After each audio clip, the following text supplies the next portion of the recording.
네, 작년 10월 7일에 시작된 이스라엘 가자 지구 전쟁이 6개월을 넘겼습니다. 오늘 그래서 포커스 시간에는 이 중동 문제 전문가인 성일광 고대 중동 이슬람센터 연구실장님과 이번 전쟁 상황 지금 어떻게 전개되고 있는 건지 좀 분석을 해보겠습니다. 어서 오십시오. 안녕하십니까? 네. 실장님 벌써 반년이 넘었고요. 이렇게 장기화하고 있는 이유를 어디에서 찾으십니까? 네, 반년이 넘었는데요. 제가 볼 땐 전쟁의 성격이 좀 바뀌었다. 처음에는 하마스가 이스라엘을 공격을 했고요. 예. 하마스는 이제 뭐 기본적으로 이스라엘을 무장 투쟁을 통해서 팔레스타인 국가를 세우기를 원하고 있고, 그런 측면에서 뭐 전쟁을 개시한 것이고, 시간이 지나면서 이제 이것이 나탄야후 총리의 전쟁으로 바뀌었다. 이스라엘 나타냐후 총리의 전쟁으로 네. 바뀌었다. 왜 제가 그렇게 말씀을 드리냐면, 예. 나타냐후 총리가 이제 이 전쟁으로 인해서 정치적으로 상당히 지금 정치 생명이 거의 끝나가고 있고요. 사실상 재기가 어려워 보이는데 나타냐후 총리로서는 전쟁을 계속 길게 끌고 가면서 자기가 좀 지지도가 바닥인 지지도를 다시 한번 회복하려고 그런 측면에서 계속해서 전쟁을 끝내기보다는 본인의 정치적 목적을 위해서 전쟁을 계속 활용하고 있다. 네, 그런 측면에서 베냐민 나타냐후 총리의 전쟁으로 바뀌지 않았나. 얼마 전에 이스라엘군이 가자 남부에서 병력을 철수하겠다라고 발표도 했지만 이게 협상이 쉬워 보이지 않거든요. 그래서 그럼 이게 계속해서 더 장기화할 수도 있다고 보세요? 뭐 협상 결과를 봐야 되겠는데요. 아직 최종 결과가 안 나왔습니다. 미국이 지금 이전의 어떤 협상과 다르게 이번에 반드시 휴전 협상을 체결하겠다, 종결하겠다는 그런 강한 의지를 보이고 있고요. 예. 그래서 이스라엘과 하마스 양측을 강하게 지금 압박하고 있는 것으로 그렇게 알려지고 있습니다. 그래서 이전 사례보다는 이번에 휴전, 지금 나오는 얘기로는 뭐 7주 그렇게 보이고 6주 정도요. 그렇게 42일 정도죠. 예. 그렇게 해서 휴전이 될 가능성이 높은데요.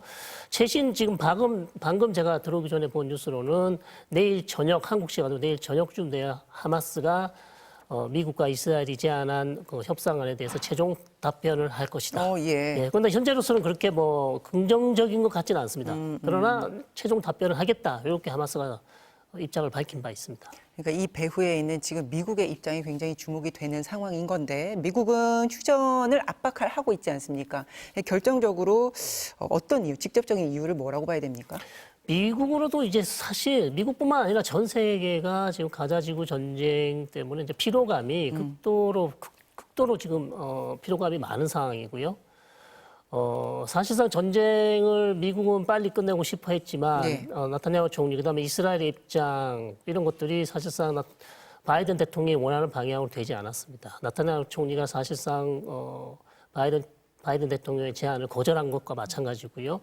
그런 상황에서 최근에 또 가자지구 구호 단체의 직원들이 또 사망하는 사건이 있었기 예. 때문에 바이든 대통령으로서는 더 이상 이 전쟁을 계속 진행시키는 것은 지금 대선을 얼마 앞두지 않은 상황에서 너무나 본인의 대선 캠페인에 악재가 될 수 있다. 그렇기 때문에 늦었지만 지금이라도 빨리 전쟁을 끝내고 싶어하는 그런 측면이 강하다 이렇게 볼 수 있는 것이죠. 그렇지 않아도 이제 대선을 앞두고 있는 바이든은 표심을 생각하지 않을 수가 없는데 이 표심 중에서도 특별히 이 아랍계 표심을 신경 쓰고 있다. 이렇게 지적하는 분들도 있던데 거기에 대해서는 어떻게 생각하세요? 네, 충분히 적절한 말씀이고요. 사실상 미국에서 민주당을 지지하는 사람들이 많이 있지만 그중에 대부분은 또 소수 민족들, 특히 유대인들도 마찬가지지만 아랍권 유권자들도 사실상 공화당보다는 민주당을 지지해 왔기 때문에 이런 유권자들의 표심을 잃는 것은 전체적으로 봤을 때 바이든 대통령에게 상당히 악재가 될 수 있기 때문에 늦었지만 빨리 끝내는 것이 최선이다 이렇게 판단을 한 것 같습니다. 그 이스라엘 네타냐후 총리가 가자 지구의 구호품 반입도 확대를 하고 있고요. 그리고 본인들의 오폭도 뒤늦게 인정도 하고 그런 분위기를 보이고 있는데 이 총리가 일단 물러나는 분위기라고 봐야 됩니까? 그렇지는 않습니다. 예, 물러날 것 같으면 본인이 이제 사의 의사를 밝혀야 되는데 지금 한 번도 그런 적이 없고요. 그래서 사실상 법적으로 나타냐후 총리를 어떻게 끌어내릴 수 있는 방법이 없습니다. 예. 예, 아무리 뭐 이제 예를 들면 이제 탄핵을 해야 되는데 이스라엘은 국민들이 탄핵을 할 수 있는 게 아니고 국회의원들이 이제 총리 불신임한 노 컨피던스를 제안을 해야 되고 거기에 통과가 되면 이제 거기에 들어갈 수 있는데 본인이 이제 집권당이다 보니까 전체 120석 중에 절반 이상, 즉 64석을 가지고 있기 때문에 불신임안 제안을 하더라도 통과될 가능성이 낮죠. 예. 그렇기 때문에 정치권에서 자기들이 나타냐후 총리의 사임을 압박하지 않는 이상 사실상 법적으로 합법적으로 나타냐후 총리를 하야시킬 방법이 없는 것이죠. 그러니까 강경론, 근본적인 태도의 변화는 기대하기 어렵다는 말씀이신데 지금 이스라엘 내부 분위기는 어떻습니까? 굉장히 총리의 퇴진을 요구하는 시위도 계속 이어지고 있고 그렇던데요. 총선 주장, 조기 총선 주장도 나오고 있고요. 네, 그렇습니다. 지금 두 가지 이제 말씀해 주신 건데 조기 총선 주장은 이제 이스라엘에 지금 가장 만약에 지금 아니면 조금 있다가 이른 시일에 총선이 있다면 실시되면 총리가 될 가능성이 가장 높은 정치인입니다. 지금 군인 출신 베니 간츠라는 이 정치인이 사실상 공개적으로 9월 말까지 9월까지는 조기 총선을 해야 된다. 하라고 지금 압박을 하고 있지만 예. 다른 정치인들이 이제 동조를 해줘야 되는데 사실 그런 목소리를 들리지 않고 있고요. 그래서 국민들도 당연히 일부 국민들 나타냐후 총리의 정책에 반대하는 국민들도 역시 조기 총선을 원하고 있지만 말씀드린 것처럼 합법적으로 조기 총선을 실시할 방안은 없는 것이고 그다음에 의회 내에서도 지금 나타냐후 총리에 대해서 야권에서도 계속해서 목소리를 높이고 있습니다. 빨리 조기 총선을 하든지 아니면 전쟁을 빨리 끝내든지 여러 가지 나타냐후 총리 정책에 반하는 얘기를 하고 있지만 사실 나타냐후 총리는 자기가 총리직을 유지해야 되고 그다음에 자기가 지금 같이 하고 있는 연정에 있어서 연정 파트너 중에서 특히 이제 구구파 연정에 참여하고 있는 구구파 정치인들이 사실상 전쟁을 끝내기를 싫어하고 있고 예. 그 사람들의 목소리를 들어줘야만 연정이 유지가 될 수 있습니다. 그러니까 총리직을 유지할 수 있는 것이죠. 만약에 이 사람들의 의견을 받아들이지 않는다면 사실상 연정이 붕괴되고 그렇다면 바로 조기 총선으로 가는 거거든요.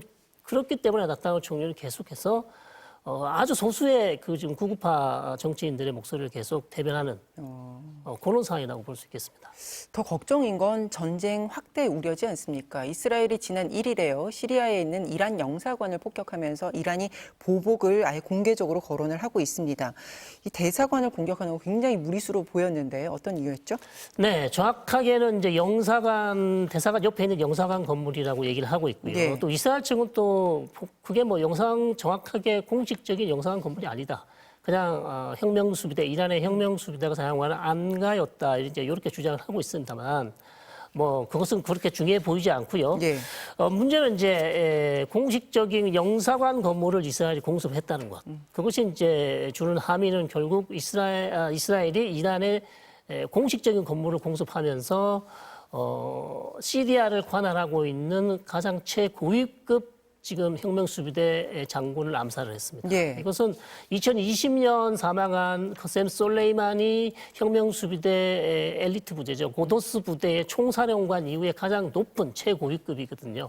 그렇기 때문에 이란 입장으로서는 공개적으로 이스라엘이 했다고 하지는 않았습니다만 전 세계가 다 이스라엘이 한 것으로 그렇게 믿고 있기 때문에 예.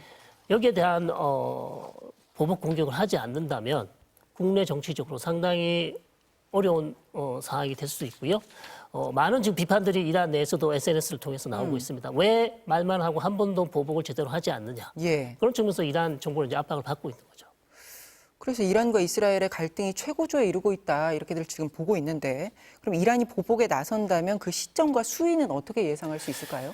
정확히 알 수 없습니다. 그러나 현재 나오는 보도로는 이제 내일이면 사실상 그 라마단이 끝나는 날이고요. 네. 그래서 이 라마단이 끝나는 시점 전후로 해서 아마도 이란의 보복 공격이 있을 것 같은데요. 보복 공격에 이제 어떤 종류의 보복 공격인가 이것도 사실 여러 가지 지금 의견들이 나뉘어지고 있습니다. 가장 유력한 것은 예. 이란이 직접 미사일이나 드론을 이스라엘 영토로 공격하는 방법. 그것이 이제 논의가 되고 있고 그 외의 방법은 이스라엘의 해외에 있는 이스라엘 제외 공간을 공격하는 방법.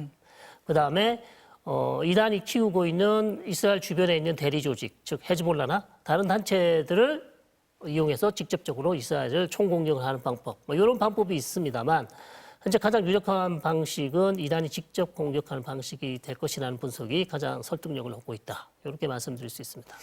이스라엘이 현지 시각 8일에 레바논 남부를 공습해서 친이란 무장정파 헤즈볼라의 야전 사령관을 사살했다. 네. 이게 오늘 새벽에 나온 속보였는데 네네. 그럼 레바논 헤즈볼라와 전면전 가능성도 있습니까? 사실 전쟁이 이미 시작된 지가 뭐 작년부터 시작됐고요. 여기도 한 5개월 이상 지금 계속해서 저강도 전쟁이라고 할 수 있습니다. 그래서 계속 한쪽이 때리면 또 보복 공격하고 계속해서 이것이 반복되고 있는데 전면전 가능성은 여전히 낮아 보입니다. 왜냐하면 이란이 사실상 헤즈볼라에게 전면전을 하지 말라고 지금 요구를 하고 있고 네. 헤즈볼라 역시도 전면전이 있게 되면 사실상 이스라엘이 또 레바논을 가자처럼 만들 가능성이 높기 때문에 본인들도 레바논 내에서 정치적인 어느 영향력을 계속 유지하려면 레바논 국민들에게 계속 지지를 받으려면 엄청난 파괴를 불러올 이스라엘과의 전면전을 피하는 것이 오히려 더 유리하다. 그렇게 판단을 했을 거고요. 그렇기 때문에 헤즈볼라는 가자 지구 전쟁이 끝나면 우리도 이스라엘에 대한 공격을 중단하겠다. 이미 선언을 했습니다. 예, 예. 그래서 가자 지구 전쟁이 끝나면 사실상 헤즈볼라 문제는 어떻게 일단락이 될 수 있다. 이렇게 볼 수 있는 것이죠. 미국과 이란 이 관계를 또 얘기를 해보면 미국과 이란이 최근에는 소강 상태였지 않습니까? 그래서 자제했던 이 충돌로까지 이어지는 어떤 계기가 될까?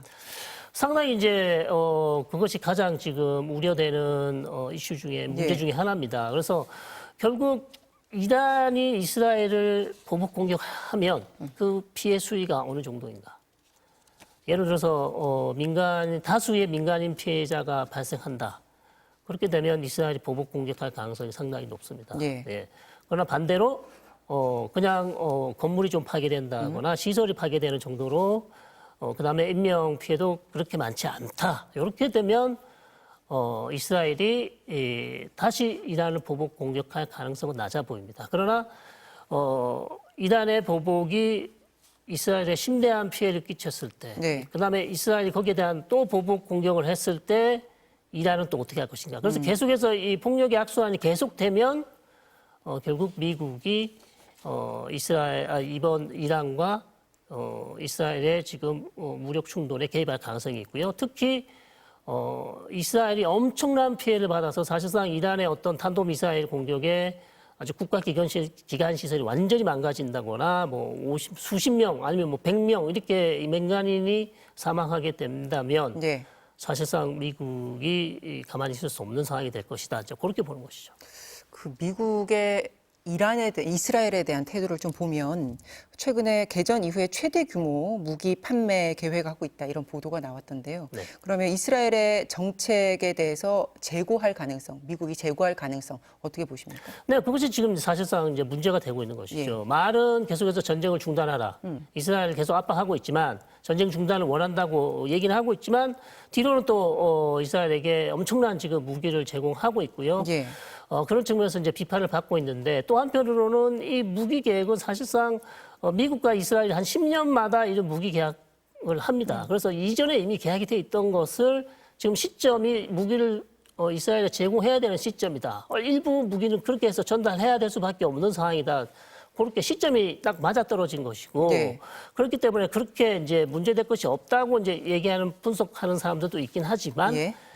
이번에 전달하는 무기 말고도 이미 미국은 이스라엘이 전쟁에 쓸 수 있는 무기를 훨씬 지금 1973년 제4차 중동 전쟁 때보다 훨씬 많은 무기를 이미 전달한 바 있습니다. 그렇기 때문에 사실 미국이 여기에서 이제 비판을 면하게 피하기는 어려운 그런 상황이죠. 그러니까 민간인 피해를 최소화해야 된다 이런 요구를 하면서도 최대 규모의 무기를 판매하고 있는 굉장히 모순적인 태도를 네, 보이고 있다는 그렇습니다. 말씀이신데 지금 미국 내의 여론은 어떻습니까?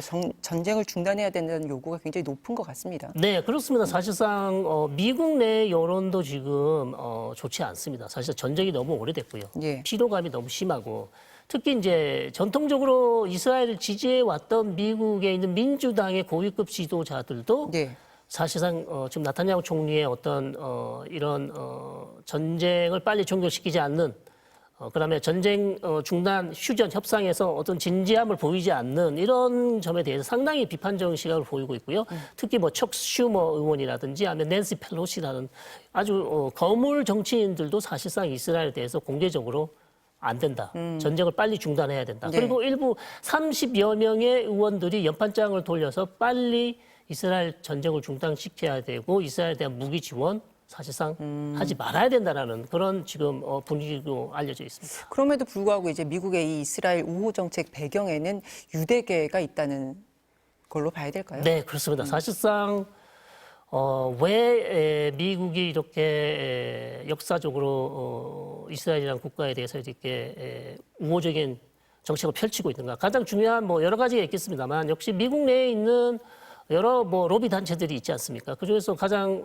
유대인 로비 단체 중에 가장 유명한 가장 거대한 단체가 에이팍이라는 유대인 공공정책위원회라는 예. 거의 뭐 로비 단체 5위 안에 들 수 있는 강력한 로비 단체가 있습니다. 그래서 이런 단체들이 중요한 역할을 또 하고 있고요. 그다음에 또 미국 의원들 중에도 유대인 출신 의원들도 많이 있고, 그다음에 또 선거가 있으면 유대인들이 또 낙선 운동을 또 많이 하고 있고, 그래서 이스라엘에 대한 비판을 하는 의원들은 다음 선거에서 떨어질 가능성이 높다. 뭐 이런 여러 가지 이 유대인들이 정치적으로 로비 활동을 통해서 정치인들을 압박하는 그런 흐름들이 사실상 정계에 아직도 남아 있기 때문에, 그다음에 바이든 대통령 본인도 본인 개인적 성향이 이스라엘 국가를 너무 좋아합니다. 본인이 직접 나도 시온주의자라고 얘기할 만큼 저는 처음에 그게 그냥 수사학적으로 예. 얘기하는 것인 줄 알았는데 실제 시오니즘, 즉 유대인들의 독립국가를 세우는 것에 대해서 상당한 믿음을 갖고 있고요. 유대인 국가를 반드시 미국이 보호해 줘야 된다는 그런 믿음이 있기 때문에 계속해서 지금 이스라엘에 대한 전폭적인 지지를 한다. 이제 이렇게 분석하는 경우도 있습니다. 미국을 움직이는 실세가 유대계이기 때문에 자유로울 수도 없고, 그리고 이스라엘에 대한 우호적인 그런 정책을 펴고 있고, 개인적으로도 이제 그런 네, 호의감이 그렇습니다. 있다는 말씀이신데, 유엔 중재가 잘 안 되는 것도 이 유대계의 힘이라고 봐야 될까요? 유엔 중재는 사실상 뭐 꼭 유대계의 힘이라기보다는요. 사실상 지금 유엔 안보리에서 이미 결의안 전쟁 중단 결의안이 통과되지 않았습니까? 예, 안전보장 이사회에서 통과됐기 때문에 사실 이 정도 안전보장 이사회에서 통과됐으면 강력하게 이제 미국이나 다른 국가들이 이스라엘에게 전쟁을 빨리 중단하라고 압박을 해야 되는데 예. 그것이 사실상 없었고, 그러나 이것이 또 의미가 있는 것은 기존에 미국은 유엔 안전보장이사회 결의안이 있으면 이스라엘에 좀 불리한 결의안은 대부분 다 거부를 했거든요. 예. 비토를 했습니다. 그러나 이번엔 비토하지 않고 그냥 가만히 있었던 거죠. 찬반 의사를 표시하지 않았습니다. 그러면서 결국 그것이 통과됐으나 사실상 유엔에서 할 수 있는 건 별로 없다. 왜냐하면 미국이 적극적으로 이 문제를 해결하려고 의지를 보이지 않는 이상 유엔도 무력을 사용하기도 어렵고요. 예. 네, 그런 상황인 것이죠. 이 휴전 결의안이 라마단 금식 기간까지니까 이게 네. 날짜로 따지면 오늘이 시한이더라고요. 네, 그러니까 네. 실효성이 없다 이렇게 봐야 될까요? 근데 내일 저녁에 이제 하마스의 최종 답변을 기다려봐야 됩니다. 한국 시간으로. 그때 이제 답변이 어떻게 오냐. 여기에서 이제 가부가 결정될 텐데요. 예. 현재로서는 저는 미국이 이번에 상당히 의욕적으로 휴전을 만들어내기 위해서 노력을 했기 때문에 가능성이 높다고 처음에는 판단했지만 예. 어제까지 그랬는데요. 지금 아침에 들어온 뉴스로는 그다지 긍정적이지 않다. 이제 이렇게 말씀드릴 수 있겠습니다.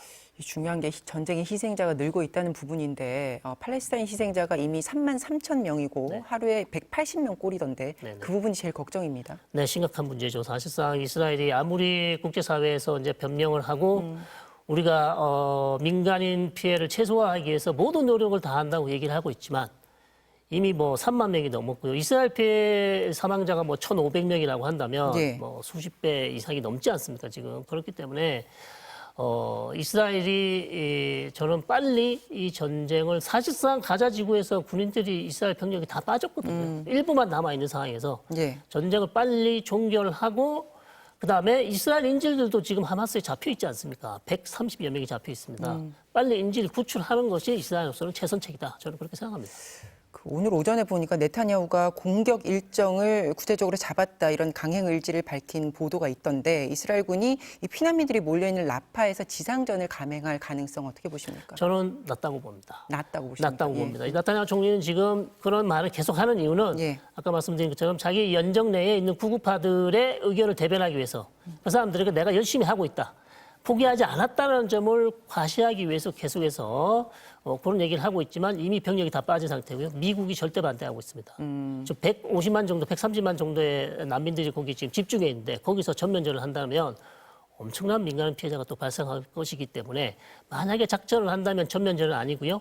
그냥 일부 특수부대가 들어가서 하마스 지도자들을 뭐 촉살하는 그런 방식이 될 것이다. 그렇게 보는 알겠습니다. 것이죠. 중동 정세 여기까지 듣겠습니다. 박사님 고맙습니다. 고맙습니다.